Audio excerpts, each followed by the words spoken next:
Hey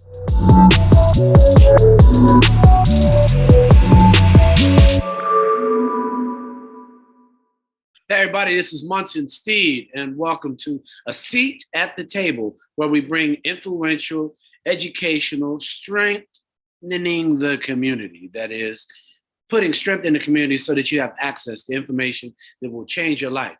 I'm proud of this young brother. He believes in the community. He has a mission. It's all about empowerment. Welcome everybody to A Seat at the Table. Omari Hall. How are you, Omari? I'm good. I'm good. Thank you for giving me the opportunity to speak here today. You know, when you think about a seat at the table and we're talking about home ownership, can you describe why it's important, number one, and then your role with you and your company, your mission, number two? Yeah. So especially when I'm thinking about Black and Brown communities, underrepresented communities, home ownership is when you think about the wealth gap and you think about how generational wealth is accumulated in these communities, home ownership and the passing down of property and real estate is really the key. And it's one of the reasons why that wealth gap exists between Black and Brown communities and other communities is because historically Black and Brown folks have not had the same opportunities to be homeowners that other Americans have. So this is a really important and empowering lesson that we want to make sure that all of our communities understand really the true power of home ownership. Cool. And as far as what we do at GreenPath, so GreenPath is a financial nonprofit. We focus on education and resources. Our goal is to help folks live financially empowered lives. And specifically, my work is on the education team, and I really am focusing on this idea, this question: how might we take some of our existing resources and information and products and services and make them more accessible and more relevant to Black and Brown communities? You know, when you think about it, what are the kind of current challenges related to housing that you see the most for Black people? Yeah, housing is in most cases the biggest monthly budget item on a person's monthly budget. And it's only one aspect of the financial picture. And 2020 is destined to be filled with uncertainty due to inflation and supply chain problems, especially with what's going on with COVID and the uncertainty in Ukraine. So just like the supply chain issues, housing expenses, total debt, and risk of failure causes a chain reaction and impact as well. Many people don't believe they have a housing issue, but the issue with credit card debt, but instead an issue with credit card debt. But honestly, the failure in one can cause issues and cause a lot of folks to fall behind and impact other areas in their household budget, specifically housing, medical needs, food insecurity, and just really that instability in the budget in general can lead to what eventually becomes a housing issue. Another common concern that we're hearing from the housing counselors is that the costs have increased for everything from groceries to gas, just the cost of living in general. And these rising prices put pressure on folks that are financing homes. Analysts predict that prices will begin to drop around, hopefully before the year's end. But 56% of GreenPath's callers with GreenPath or 995 HOPE were still coping with the pandemic-related hardships, whether that be a reduction of income, unemployment, or just a lack of savings or a lack of a financial plan in case of an emergency. So all of these things really coalesce into issues with maintaining the home buyer status, and also it really coalesced in causing it to be very difficult to prepare for home ownership, in addition to all of the systemic inequities that exist on that route to home ownership. Does that make sense? You know, I'm tracking with you because you're smart and intelligent. But for those that really may not understand, budgeting, when you think of budgeting and writing it down, why is it important to think about your household budget and really put it in front of your face so that you can do what? I mean, I think that in general, one of the things that we tend to underestimate, and not just in Black communities in general, I think that most folks don't have a really good idea of how much money they're spending and where exactly their money is going. Like I talked about before, in most cases, that housing expense is going to be the largest single payment that you make each month. So it's important to have that in front of you so you know where that money is going. But in addition to that, just the everyday expenses, right? The nickel and dime expenses, going to the gas station, going to Starbucks, dining out for lunch, ordering Uber Eats or Grubhub when you get home. All of these small expenses that don't equate to a single bill or necessarily that might not be the same size as your house note or your car note or your insurances or whatever. Those things add up in a significant amount, such that they end up usually being every bit as expensive as your housing payment, whether it be rent or mortgage. And half the time we don't even notice. We don't even know what those expenses are because they go in and out really quickly. And it's not a thing that comes in the form of a bill every month. So it's harder for us to keep track. So I say all that to say that the usefulness of writing down your expenses, daily tracking of your expenses can really help you have visibility on where that money is going. And as a result, it can help you make behavior changes that may be necessary to keep yourself on track. You follow me? I do. And so for that person who really, I want to stop renting, Mhm. I want to get on the path, the green path, I guess, or on the hopeful path. Really, how can they begin that? Where can they start with you guys? How can they start with your organization to get on the path to home ownership? Yeah, it's a good question. So I'm hearing from you. What are some of the things that we can help clients with as they get ready for home ownership? Well, the first thing that we want you to do is give us a call. Like we said, we are a nonprofit organization with a strong sense of empathy and a holistic view of counseling. So we want to really get an understanding of what your goals are, and if those goals are home ownership, we can definitely help you get into the right mindset to prepare for that journey.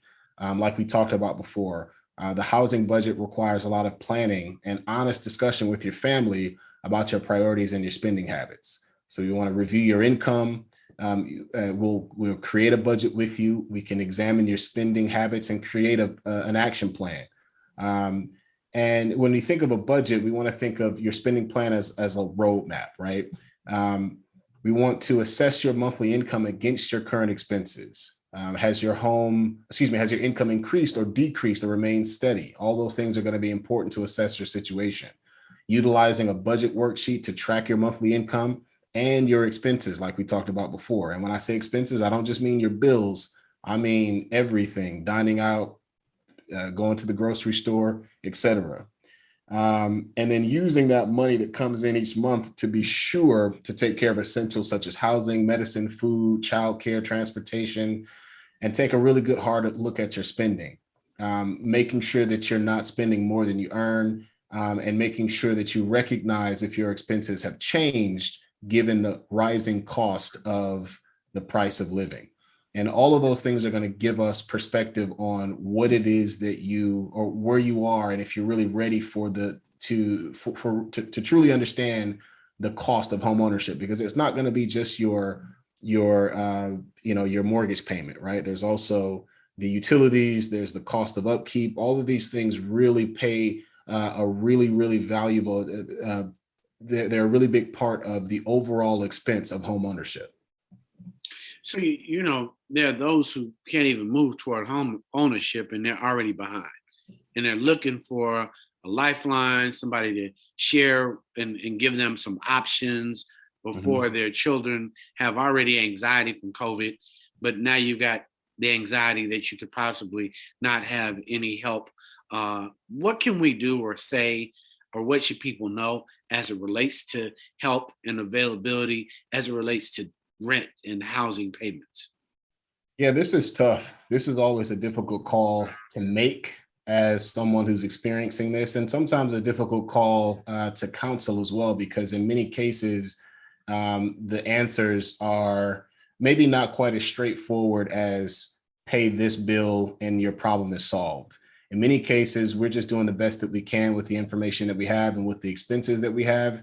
And sometimes our situations get to the point where we simply cannot keep it up and we need assistance. The good news is there is assistance available in many states.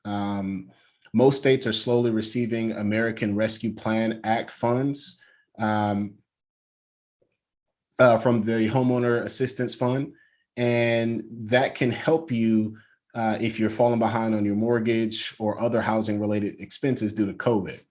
In the case of rental, being behind on your rental expenses, most areas, most counties have a local housing authority, and many of these housing authorities will have programming and potential opportunities for help and emergency rental assistance. Our counselors at GreenPath often supply referrals for assistance with food insecurity or employment services and other local supportive services. And also contact your lenders in the case of if you're behind on your mortgage or you're behind on a credit card, and even landlords in some cases. Having an honest conversation about available hardship options might sound like a wasted effort, but you'd be surprised how oftentimes there are built-in resources to help you out. We're all trying to deal with these crises together. And if you're renting, contact your landlord as soon as possible and explain your situation along with the proposed solution. Some of those options could be deferring your payment, or rather deferring an unpaid portion of rent into a later specific date, or proposing a repayment plan, asking for an adjustment of the lease terms based on a recent hardship, applying for emergency rental assistance, maybe with one of those housing authorities we talked about, or offering to work off some or all of the unpaid rent. This is not going to be a slam dunk for every situation, but many landlords understand the situation and are also trying to make it. So having an opportunity to work together to find a solution may be a better option than no payment at all. You know what I mean? I do. It brings me just debt in general. How should we be looking at debt? Just letting it grow? What's a strategy to, pay down a debt? What are some practices that will help people who really just want some insight on how to approach my debt right about now? Yeah, I mean, again, this is the first issue is that in many cases, and I'm sure we all have an experience like this, most of us are really not prepared for managing money at all as we enter adulthood. It's in many cases not a thing that's taught in school. It's not a thing that really our parents don't always teach us. They don't always talk to us about this. And again, not their fault. We all are just trying to do the best with all the information that we have. So as a result, falling into debt is much easier to do than you might imagine. The good news is there are always strategies to help you get a hold of it. The first step is to know how much you owe. Write down the total amount of all your debts, monthly payments, interest rates, and due dates.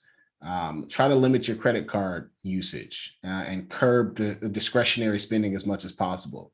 And again, I know that this is easier said than done, especially in difficult times like these.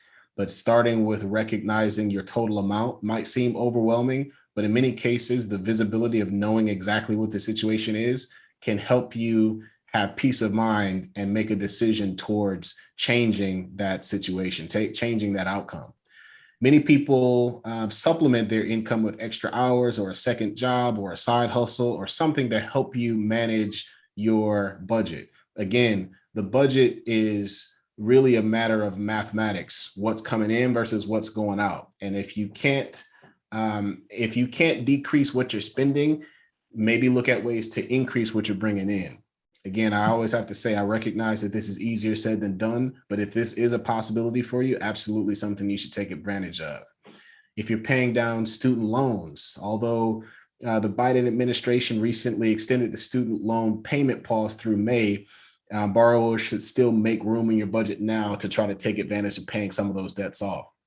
And choose a debt payoff strategies that works for your situation. So maybe the snowball method, which is paying off the smaller debts first, and then using the amount that you were paying on that small debt, even though it's paid off, to then add to the next debt. So say you had a debt that you were paying $25 a month on. Once that's paid off, you take that $25 and now add it to what you were already paying on your next bill, so you can pay that off even faster. Or the avalanche method, which is basically the opposite of that, paying the debt with the highest interest rate first. Many of the people that we speak to at GreenPath, particularly, they consider a debt management program, which is a really, really useful tool if you have unsecured debt, unsecured credit card debt in particular. And what we can do is we can help you pay off that debt within a 3 to 5 year window. We can work with your creditors to bring the accounts current, lower the interest rate, eliminate fees, and put together a payment plan that can combine all of those debts into one payment plan and pay them all off over the course of like a 3 to 5 year window. Does that make sense? Yeah, I'm cool with it. I think that you explained it very. You got a snowball, got an avalanche. Yep. You can start with the small if you need to just take steps, but start someplace. I think the other thing is just honesty and transparency, so that your truth is in front of you. When you said budgeting, I think I took that away. Like, get it in front of you so you can get it. And then the thing about your organization is you don't have to be alone. No. You do have counselors to walk you through all of these processes, so that many of the local organizations you may not know, but at least at 955 Hope, they already know. So I think that that's why we're having this conversation, so our community doesn't feel that they don't have any care and concern, when GreenPath and 955 Hope are really dedicated to educating the community on the possibility, but also helping the community, knowing that this has been a very tough time and there is a need for support and what I call a kind of safety belt to put on, so that we don't just fall out in the streets. Our kids aren't traumatized. So I love that. So in doing what you're doing, how have you grown in your insight of understanding finances, given that you're a young Black man? What have you been able to take away from just even being in your position? A lot. I can tell you right away. I was blessed in that I had some experiences coming out of college where I worked in the financial sector. I worked in the mortgage industry for a while before I started here at GreenPath. But I can tell you before that, and I'm sure my experience reflects that of many other young Black and brown men and women, where I didn't have a lot of experience with understanding money. It was definitely not something that was taught in school. My dad, I was very close to my father, and he helped me as much as he could. But for him, that was just him sending me a spreadsheet that had a budget on there, and was like, "All right, here, you go figure out the rest of it from here," which was better than nothing. But there's some hard lessons that you have to learn. And working at GreenPath really helped me to understand credit in particular. It really helped me to understand the value of tracking your expenses. And I stress that with the clients that I used to work with, especially those of us in the younger generation, the millennials and younger, because we have a lifestyle where everything is a subscription, everything is quick, fast, dining out,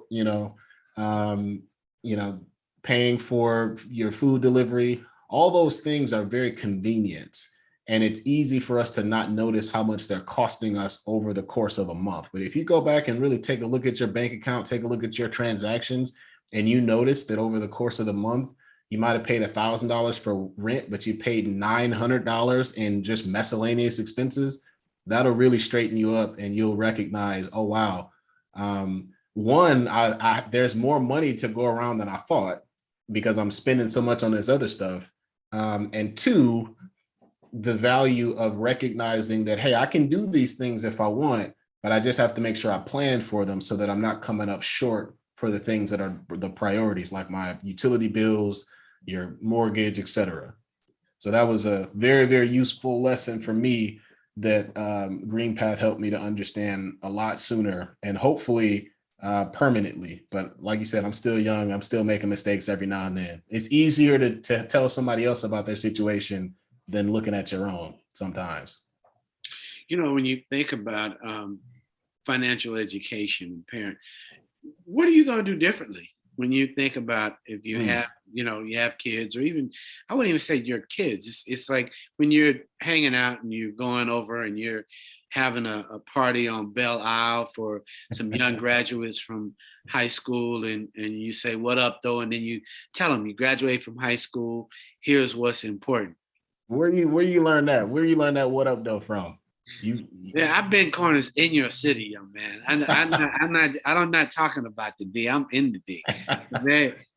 Very, very different. I'm not. I know the difference between Belle Isle and where Jefferson is. oh yeah. I know the East Side from the West Side. Yeah, no, you sound like you know what you're talking about. Yeah. No, Uh, my grandparents used to live in Detroit, and actually have a home in Lansing now too.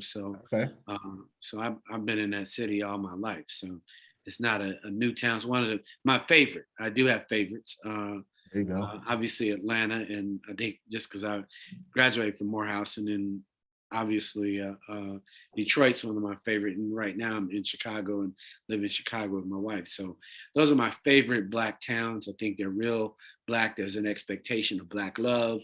And that's on all. We should win together. We should benefit together. We should recognize each other. We can be artistic together. We can trust each other.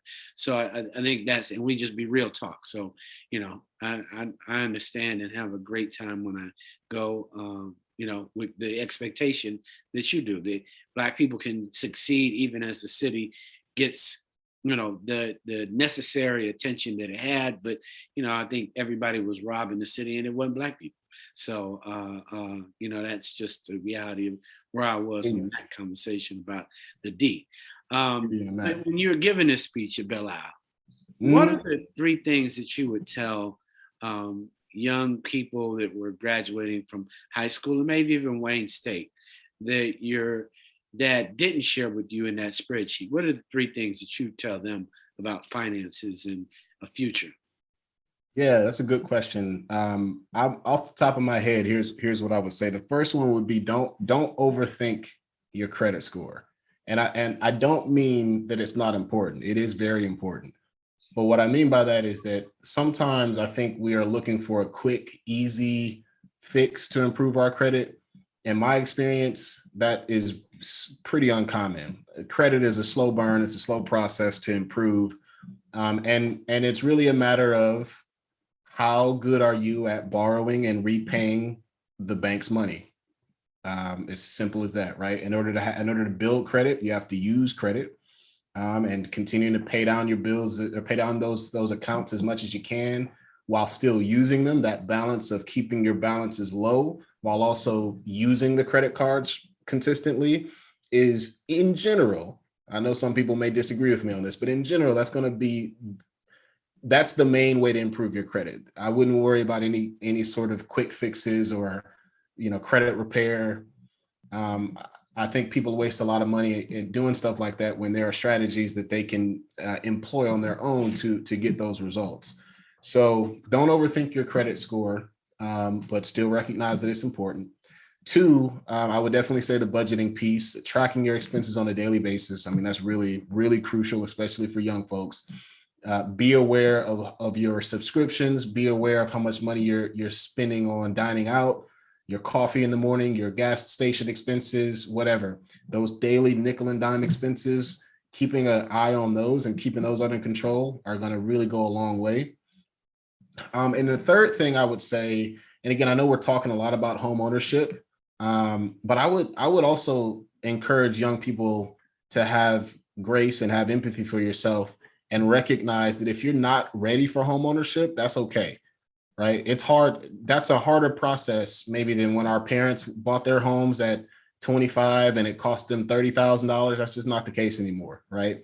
Home ownership is an expensive journey. It's not the answer for everyone. And if you don't feel like home ownership is realistic for you, that's okay. That does not mean that you're not doing well. It doesn't mean that you don't have your stuff together. I would definitely just encourage you to give yourself grace and understand that if it's something that you want, you can work at it. It might take a little longer, but it's not going to be the end all be all when it comes to proving yourself as an independent, financially responsible adult. You follow me?